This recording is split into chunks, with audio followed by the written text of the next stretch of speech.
Hello, नमस्कार दोस्तों। दोस्तों जब आदमी की हवस जो है हद से ज़्यादा बढ़ जाती है, तो वो भूल जाता है कि वो किसके साथ हवस हवस करने जा रहा है। क्या आदमी, क्या इंसान, क्या औरत, क्या जानवर, वो किसी के साथ हवस अपनी पूरी करने लगता है। क्योंकि हवस एक बहुत ही बुरी लत होती है दोस्तों, हवस एक बहुत गलत चीज़ होती है, जिसमें आदमी का दिमाग काम नहीं करता है कि क्या गलत कर रहा है, क्या सही कर रहा है। ये दोस्तों ये कहानी एक ऐसे ही किसान की है, जो कि आपको बताने जा रहा हूँ, ध्यानपूर्वक सुनिएगा और लास्ट तक बने रहिएगा चैनल पे, तभी आप लोगों को पूरी कहानी समझ में आएगी दोस्तों। दोस्तों ये जो किसान होता है, इसका जो है एक भैंस का तबेला, ये 3-4 भैंसें रखे होता है और जो है एक दिन जो है अपने मोबाइल में एंड्रॉइड फ़ोन में जो है, ये कुछ अश्लील वीडियो देखकर जो है दोपहर में हँस-मैथुन कर रहा होता है। और जब ये हँस-मैथुन कर रहा होता है तभी उसकी जो है एक 20 साल की जो बहू है आकर देख लेती है और देखने के बाद जब दोनों की निगाहें मिलती हैं तो सर से पानी-पानी हो जाता है दोस्तों। और देखने के बाद जो है इसके पैरों तले ज़मीन खिसक जाती है इसकी बहू की कि पिताजी इतनी साल की उम्र होते हुए भी जो है इस तरीके से इनका सामान इतना तगड़ा, मोटा और लंबा है कि देख के बिल्कुल दंग हो जाती है। फिर दोनों दोस्तों एक ऐसा काम करते हैं जिसको सुनकर जो है आप लोग सोच भी नहीं सकते हैं और हैरान कर देने वाली ये कहानी है। ये कहानी दोस्तों लास्ट तक सुनिएगा, आपको जो है इससे बहुत बड़ी सीख मिलने वाली है और ये कहानी बहुत ही अच्छी है। और हमारे चैनल को जो है लाइक और सब्सक्राइब ज़रूर कर दीजिएगा, हर्षी शॉर्ट वीडियो के नाम से है। और इसमें जो है अगर नए हो तो सब्सक्राइब ज़रूर करिएगा इस चैनल को। तो ये दोस्तों कहानी आपको बताने जा रहा हूँ, ये कहानी जो है बिजनौर की है, लखनऊ उत्तर प्रदेश की एक बिजनौर की कहानी है।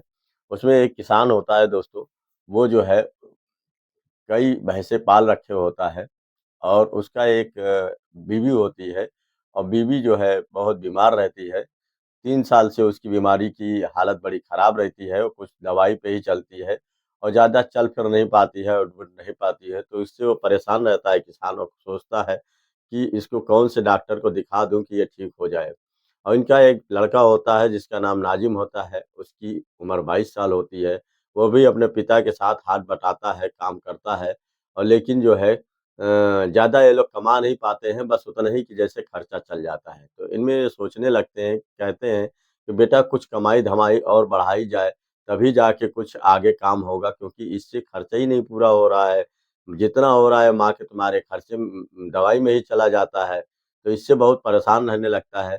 तो कहता है कि मैंने सुना है कि अगर दुबई तुम चले जाओ और एक बार ज़्यादा नहीं 2-3 साल के लिए अगर तुम चले जाओगे तो हम लोग की स्थिति भी सुधर जाएगी और सबसे बड़ी चीज़ है तुम्हारी शादी भी करवा दूँगा, शादी की उम्र हो रही है, घर भी बनवाना है और सब कुछ ठीक और अच्छे से हो जाएगा।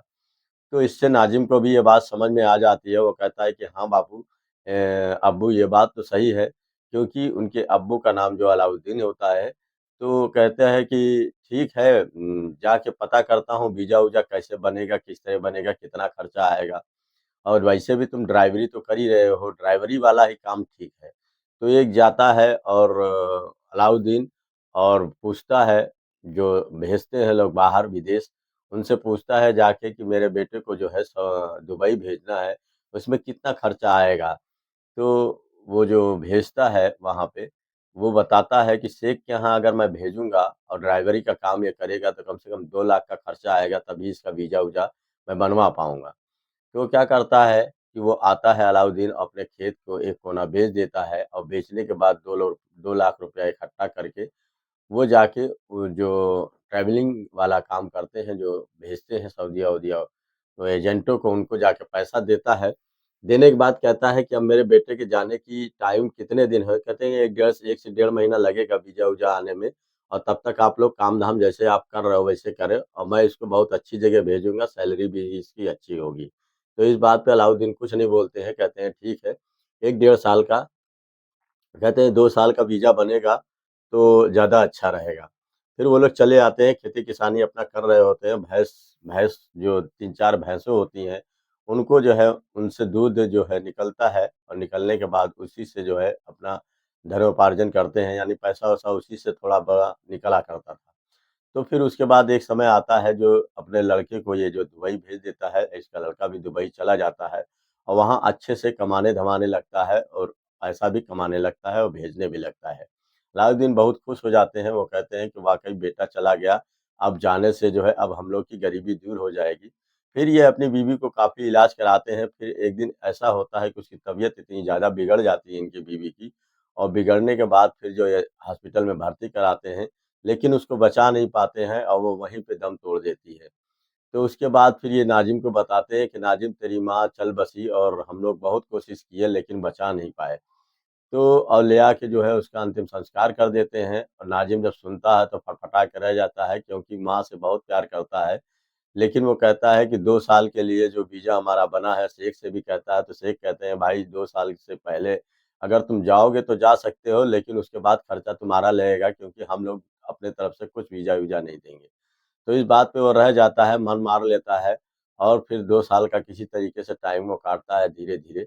कटने के बाद जब 2 साल पूरे हो जाते हैं, तब वो अपने बाबूजी को फ़ोन करता है, कहता है कि अब्बू मैं जो है अब यहाँ से जो है आने का वक़्त हो गया है, पैसा भी काफ़ी कमा लिया हूँ, तो अब हमको लगता है कि यहाँ से इजाज़त मिल जाएगी जाने की, तो मैं आ रहा हूँ। तो उसका बाप भी बहुत खुश होता है।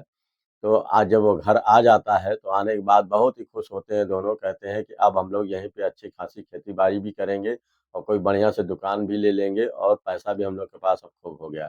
तो कहते हैं कि कोई अब अच्छे से जो है तुम्हारी शादी देख के लड़की से कर देते हैं। तो इधर-उधर गाँव में बात फैलाते हैं, अपने रिश्तेदारों में बात फैलाते हैं और बात फैलाने के बाद जो है काफ़ी मशक्कत के बाद इनको एक सलमा नाम की लड़की होती है, जिसकी उम्र 20 साल होती है। उनको ये लोग देखने जाते हैं, तो देखने जाते हैं तो लड़की बहुत पसंद आ जाती है, बहुत ही खूबसूरत देखने में बहुत ही सुंदर रहती है।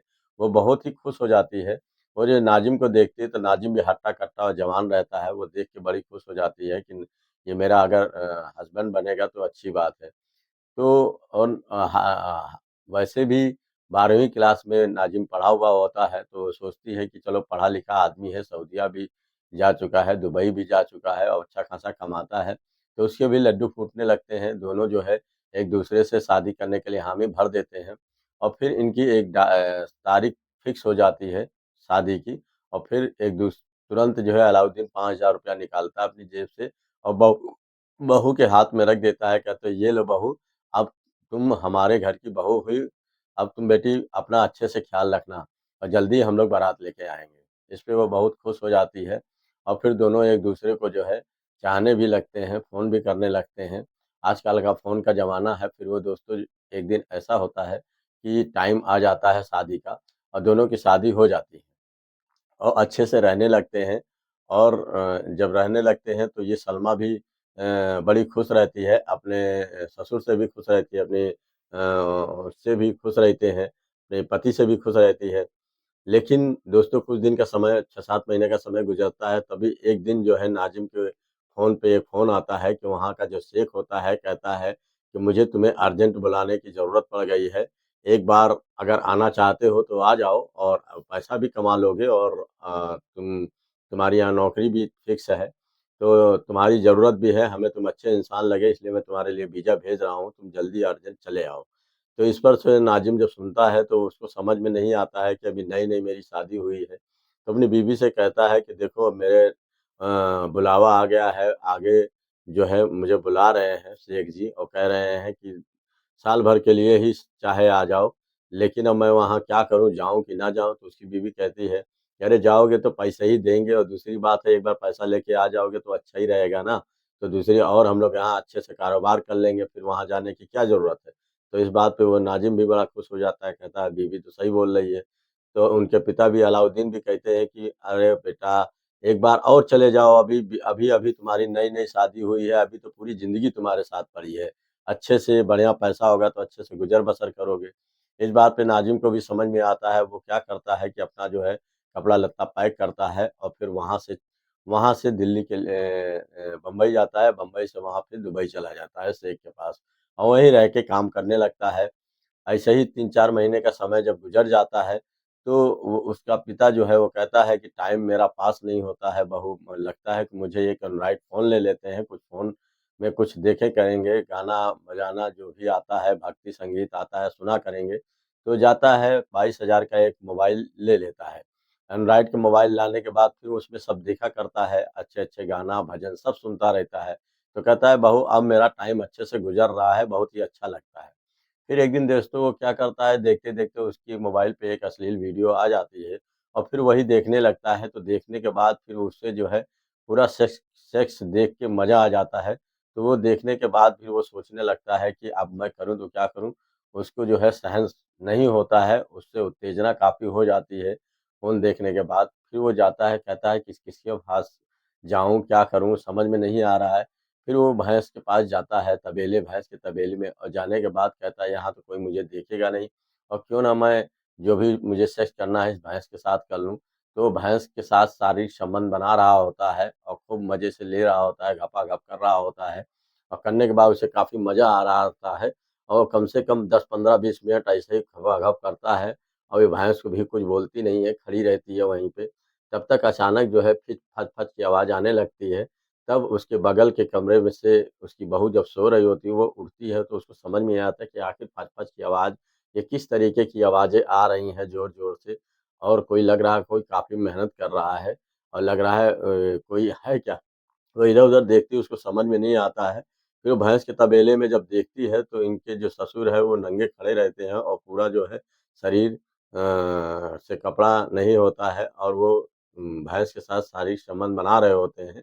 और उसको देख के जो है उसकी बहू के पैरों तले ज़मीन खिसक जाती है और सोचने लगती है कि आखिर जो है अब मैं क्या कहूँ? वो शर्म से पानी-पानी हो जाती है। लेकिन इतना मोटा, इतना तगड़ा उसको देखती है तो देख के दंग रह जाती है और सोचने पे मजबूर हो जाती है कि वाक़ई ये मर्द वाक़ई मर्द जवान है और उसके बाद फिर वो धीरे से कुछ बोलती नहीं है, वो चली आती है। आने के बाद उसका ससुर जल्दी-जल्दी कपड़ा पहनता है, पहनने के बाद अपनी बहू के पास आता है और कहता है, "बहू मुझे माफ़ कर दो। मुझसे बहुत बड़ी गलती हो गई क्योंकि मैं एंड्रॉइड फ़ोन में एक वीडियो देख रहा था, फिर मुझसे सहनशक्ति नहीं हो पाई और इसकी माँ भी नहीं है नाज़िम की और उससे मेरी जो अंदर की जो आत्मा है वो संतुष्ट नहीं होती है और मैं बहुत परेशान था, उसकी वजह से मेरी सहनशक्ति को रोक नहीं पाया और भैंस के साथ जो है सेक्स करने लगा। मुझे माफ़ कर दो, मुझे मत ये बात नाज़िम को मत बताना नहीं तो वो घर से मुझे निकाल देगा और बहुत बुराई होगी, लोग जानेंगे तो क्या कहेंगे? इसमें बहू कुछ बोलती नहीं है, कहती है, "अरे! आप जाइए, मैं किसी से कुछ नहीं बोलूँगी।" उसके बाद से वो एक-दूसरे से निगाहें नहीं मिला पाते हैं, लेकिन जब निगाह मिलते हैं तो एक-दूसरे से हँसने लगते हैं। अंदर से मुस्कुराहट और अंदर से अजीब-सी हँसी उन लोगों के आने लगती है। लेकिन वो कुछ बोलती नहीं है। फिर एक दिन कहती है अपने ससुर से कि ससुर जी वाक़ई आप पूरे जवान हो, फिट हो, कोई आपके शारीरिक में कोई तकलीफ़ नहीं है, कोई परेशानी नहीं है, वाक़ई आप बिल्कुल जवान हो, फिट हो। तो इस बात पे वो कहते हैं कि सही बात तुमने मुझे पहचाना कि अगर इतनी मुझे अंदरूनी शक्ति है कि आप देखोगी तो मज़ा आ जाएगा। तो इस बात पे उसकी बहू कुछ बोलती नहीं है। फिर ये जाते हैं और बहू के कंधे में बाहों में बाँह डाल देते हैं। डालने के बाद वो कुछ बोलती नहीं है, तब ये समझ जाते हैं कि अब ये कुछ बोलेगी नहीं। फिर ये अपना जो है उसके एक-एक कपड़े उतारने लगते हैं। उतारने के बाद फिर शारीरिक सेक्स उसके साथ काफ़ी देर तक करते हैं और कम से कम 2 घंटे तक सेक्स जब करते हैं तो उसको पूरा फुल मज़ा आता है, मज़े लेने लगती है और अपने मन में सोचने लगती है कि इतना काफ़ी मज़ा आ रहा है इसमें, इतना तो कभी मेरे पति ने कभी मुझे इस तरीके से मज़ा नहीं दिया। वाक़ई ये ससुर नहीं एकदम पति से भी बढ़ के भी है। फिर वो दोनों सेक्स करके थक जाते हैं, थक जाने के बाद फिर वहीं पे बैठ जाते हैं और लेट जाते हैं। उसके बाद फिर वो अपने-अपने कामों में चले जाते हैं। फिर दोस्तों इसी तरीके से जब भी इन लोगों का सेक्स का मन करता था तो कभी सुबह कर लेते थे, कभी शाम को कर लेते थे, कभी दोपहर में कर लेते थे, तो आए दिन ये सेक्स किया करते थे और पूरे मज़ा लिया करते थे।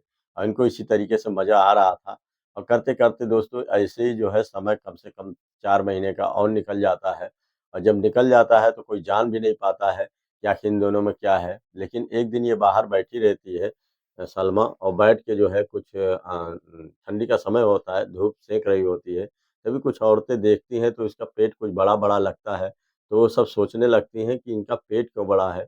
तो पता चलता है कि 5-6 महीने का बच्चा इसके पेट में रहता है, औरतें अंदाज़ा भी लगा लेती हैं और एक-दूसरे से खुसर-फुसर करने लगती हैं कि आखिर जो है इतने समय इसका पति है भी नहीं, साल भर से तो इसका पति ही नहीं है, तब ये इतने इसका बच्चा कैसे पेट में है? फिर वो लोग जो है नाज़िम को फ़ोन कर देती हैं कि लगता है कि तुम्हारी बीवी जो है बहुत ही गलत रास्ते पे जा रही है, हो सकता है किसी न किसी से शारीरिक क्रिया बना रही है। क्योंकि हमको लगता है इसके पेट में कुछ बच्चा है। जब ये नाज़िम सुनता है तो तुरंत जो है उसके दिमाग में खलबली मच जाती है और शेख से कहता है, "शेख साहब, आपने 1 साल के लिए कहा था, हमें 1.5 साल से ऊपर हो रहा है, अब मुझे जाने की इजाज़त दे दीजिए, फिर मैं आ जाऊँगा, लेकिन अभी मुझे बहुत दिक्कत है, मुझे घर जाना है बहुत ज़रूरी से।" तो इस बात पे शेख जी उसका जो है वीज़ा बनवा देते हैं और बनवाने के बाद कहते हैं, "ठीक है, तो वैसे भी मैंने 1 साल के लिए तुमसे कहा था, व काफ़ी तुमने यहाँ पे आगे भी समय दिया है, बहुत ही अच्छा है और कुछ उसको एडवांस और कुछ उसको जो है तोहफ़ा भी देते हैं और देने के बाद फिर वो तुरंत आता है। आने के बाद घर पहुँचता है, पहुँचने के बाद फिर तुरंत अब सलमा से पूछता है, उसको तो सहन नहीं होता है। फिर वो तुरंत सलमा से पूछता है, "सलमा, मैं तुमसे पूछना चाहता हूँ, बताओ ये तुम्हारे पेट में जो है बच्चा किसका है?" तो वो कहती है, "ये तुमको कैसे मालूम कि मेरे पेट में बच्चा है?" कहे, "तुम्हारा पेट इतना बड़ा हो रहा, तुमको दिखाई नहीं पड़ रहा है कि तुम्हारे पेट में बच्चा है? चलो मैं तुम्हारी जाँच कराता हूँ।" तो इस बात पे सलमा बिल्कुल चुप हो जाती है, कुछ बोलती नहीं है। इस बात पे ये जो है उसको जो मारने लगता है नाज़िम, कहता है कि तुमको जो है मैं एक पल नहीं रखूँगा। तुमने मेरे ना रहने पे मेरे किसी से तुमने मुँह काला किया है। तो वो कुछ बोलती नहीं है, अलाउद्दीन वहीं पे बैठा रहता है, वो जब देखता है कि सलमा को काफ़ी नाज़िम मार रहा है, तब वो आके हाथ पकड़ लेता है, कहता है, "देखो नाज़िम, तुम अब इस औरत पे हाथ नहीं उठाओगे और तुम ये जानना चाहते हो ना कि ये बच्चा किसका है? तो मैं तुमको बताता हूँ, ये बच्चा जो है, ये किसी और का नहीं बल्कि मेरा है। ये जब तुम नहीं थे यहाँ पे तो मुझे तुम्हारी माँ की याद आ रही थी, तो मुझे अकेलापन खाया जा रहा था। उसके बाद फिर तुम नहीं थे तो ये भी अकेलापन, ये भी किनारे बैठ के रोया करती थी, तुम्हारी याद किया करती थी। तो ये कहीं और जाए और कहीं और मुँह मारे, इससे तो अच्छा है कि हम लोग एक-दूसरे से अपनी शारीरिक इच्छा पूरी कर लिए, इसमें क्या बुराई है? क्या गलत है? तो इस बात पे नाज़िम कहता है कि ये बुराई नहीं है पिताजी, जो जो अब ये बाप अब बेटी और औरत में अंतर क्या रहा? आपने तो बिल्कुल एकदम समाज को गंदा कर दिया। अब मैं इस औरत को एक पल नहीं रखूँगा, अब मैं इसे तुम्हें तलाक दे दूँगा। तो इस बात पे वो गुस्सा हो जाता है और कहता है मुझे तलाक चाहिए, तलाक, तलाक 3 बार बोल देता है और कहता है और लोगों को हाजी-काजी बुला के जो है इनसे तलाक ले लेता है। और जब ये तलाक ले लेता है तो कहता है कि अब मैं फिर से दुबई जा रहा हूँ क्योंकि मुझे जो है अब यहाँ एक पल नहीं रहना है क्योंकि अब मैं किसी से आँख भी नहीं मिला पाऊँगा। फिर वो दोस्तों अपना आनन-फानन में तुरंत वीज़ा से जो है तुरंत दुबई निकल जाता है और फिर अलाउद्दीन जब अकेले हो जाता है तो अब सलमा से अपने कहता है कि देखो बेटा तो मेरा चला गया, उसको बहुत भी शोक सदमा लगता है। और कहती थी कि आखिर वो लड़का बहुत ही अच्छा था, कमाने में ठीक था। लेकिन उसको ये समझाते अलाउद्दीन कि देखो सब कुछ तो ठीक था लेकिन तुम्हारी शारीरिक सुख अगर वो नहीं दे पाता, तो तुमको मज़ा नहीं आता, सब कुछ पैसा-कौड़ी लेके क्या करोगी? इतना पैसा-कौड़ी तो मेरे पास खुद ही है और वैसे भी मैं जवान हूँ, मेरे बच्चे की तुम माँ बनने वाली हो, तो अब तुम्हें क्या दिक्कत है? तो फिर उससे सलमा राज़ी हो जाती है और कहती है ठीक है मैं तुम्हारी पत्नी बन जाऊँगी। फिर दोनों जो है हाजी बाबा को बुला के जो है और जो शादी कराते हैं, काजी-वाजी लोगों को बुलाते हैं, बुलाने के बाद अपनी जो है फिर से शादी कर लेते हैं और करने के बाद फिर वहीं पे जो है आराम से रहने लगते हैं और फिर ये बात सोशल मीडिया को पता चलती है तो चारों तरफ जो है इधर-उधर खबरें जब सुनने लगती आने लगती हैं कि एक ससुर ने जो है अपने बहू से संबंध बनाया और उससे शादी कर ली और बेटा तलाक दे दिया। तो चारों तरफ जब ये बात उड़ती है तो इनको ये कहते हैं कि मेरे सेहत पे कोई फ़र्क नहीं पड़ता है क्योंकि मेरी बीवी मुझे मिल गई है और सलमा कहती है मुझे पति मुझे मिल गया है। अब मुझे दुनिया देश से क्या लेना है? मैं खुश, ये खुश बस मेरी दुनिया इतनी ही है। और फिर दोस्तों ये कहानी यहीं पे समाप्त हो जाती है और कहानी आप लोग को कैसी लगी ये कमेंट में ज़रूर बताइएगा। लाइक, शेयर, कमेंट ज़रूर कर दीजिएगा। आप लोग ये ज़रूर बताइएगा कि इन्होंने आखिर जो है ये जो संबंध बनाया अच्छा बनाया, गलत बनाया, किस तरीके का बनाया? ये सही है कि खराब है? कमेंट बॉक्स में ज़रूर लिखिएगा। नमस्कार दोस्तों, धन्यवाद।